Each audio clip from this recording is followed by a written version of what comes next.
Continuação da leitura do livro de Fernando Pessoa, é o livro do Desassossego, Paisagem da Chuva. Toda noite, pelas horas fora, o chiar da chuva baixou. Toda noite comigo, entredesperto, e a sua monotonia fria me insistiu nos vidros. Ora um rasgo de vento, em ar mais alto, açoitava e a água ondeava de som, e passava mãos rápidas pela vidraça. Ora um som surdo só fazia sono no exterior morto. A minha alma era a mesma de sempre. Entre lençóis, como entre gente, dobrosamente consciente do mundo. Tardava o dia com a felicidade àquela hora, parecia que tardava indefinidamente. Se o dia e a felicidade nunca viessem, se esperar ao menos pudesse nem sequer ter a desilusão de conseguir. O som casual de um carro tardo, áspero a saltar nas pedras, crescia no fundo da rua.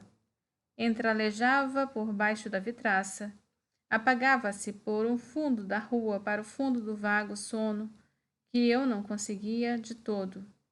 Batia de vez em quando uma porta da escada, às vezes havia um chapinhar líquido de passos, um roçar por si mesmas de vestes molhadas.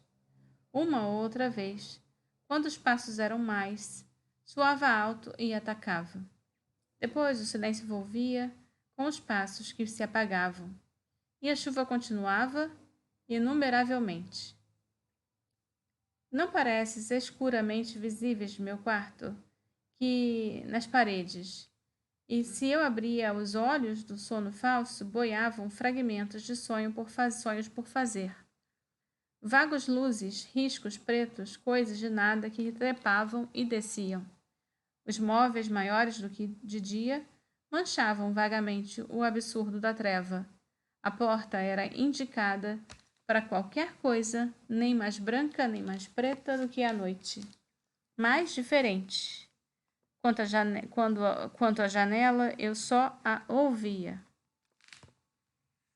Nova, fluida, incerta, a chuva suava. Os momentos tardavam ao som dela.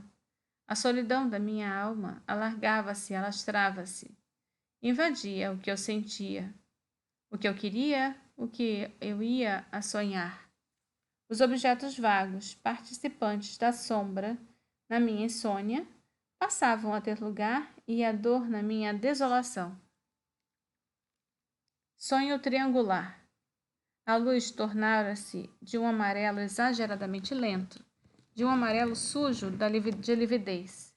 Tinham crescido os intervalos entre as coisas e os sons, mal espaçados de uma maneira nova, davam-se desligadamente quando se ouviam, acabavam de repente, como que cortados.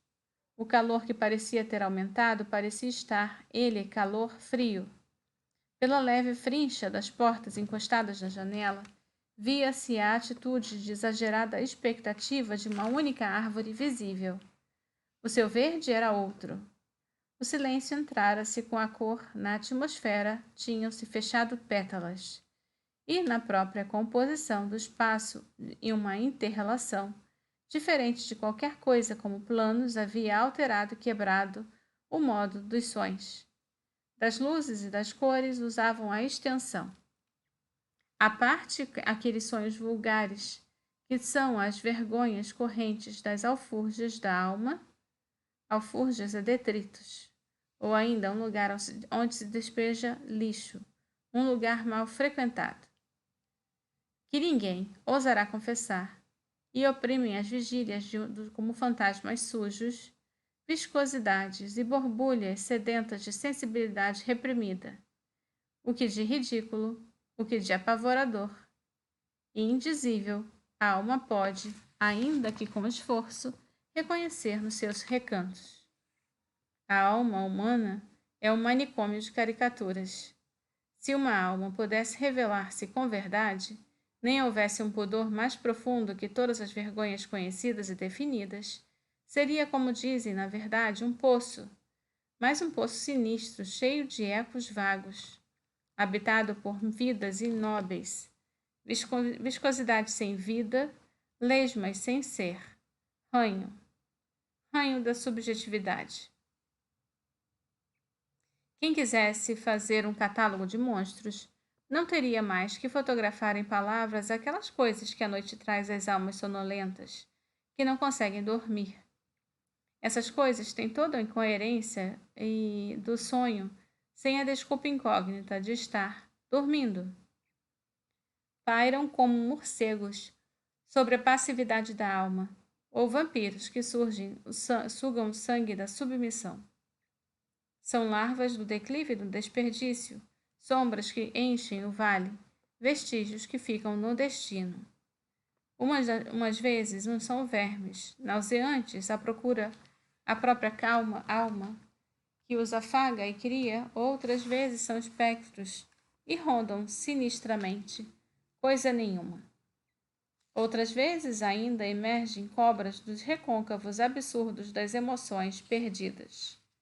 Lastro do falso não sequer servem senão para que não sirvamos. São dúvidas do abismo, deitadas na alma, arrastando dobras sonolentas e frias.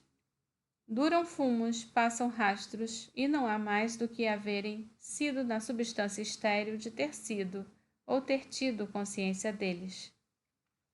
Um ou outro é como uma peça íntima do fogo de artifício. Faísca-se um tempo entre sonhos e o resto é a inconsciência da consciência com que vimos. Nastro desatado, a alma não existe em si mesma. As grandes paisagens são para amanhã, e nós já vivemos. Falhou a conversa interrompida. Quem diria que a vida havia de ser assim? Perco-me se me encontro, duvido se acho. Eu não tenho se obtive como se passeasse, durmo, mas eu estou desperto. Como se dormisse e acordo e não me pertenço. A vida, afinal, é em si mesma uma grande insônia e há um estremunhamento lúcido com tudo quanto pensamos e fazemos. Seria feliz se pudesse dormir. Essa opinião é desse momento, porque não dormimos. Não durmo.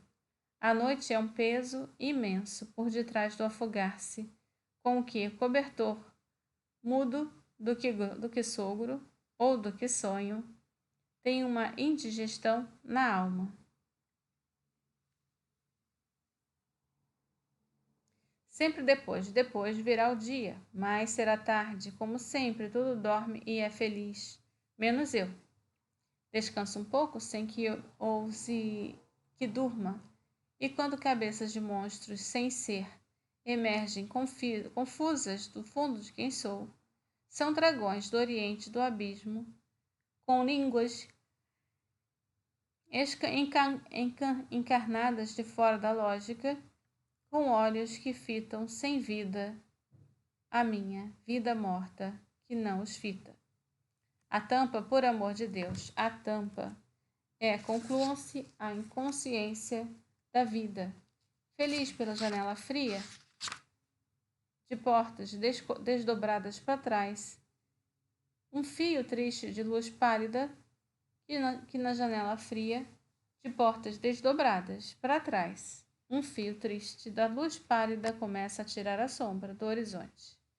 Felizmente, o que vai raiar é o dia, sossego quando, quase do cansaço do desassossegamento, um galo canta, absurdo, em plena cidade. O dia lívido começa no seu vago sono. Alguma vez dormirei? Um ruído de todas as carroças, mesmo que vago. As minhas pálpebras dormem, mas não eu. Tudo, enfim, é o destino.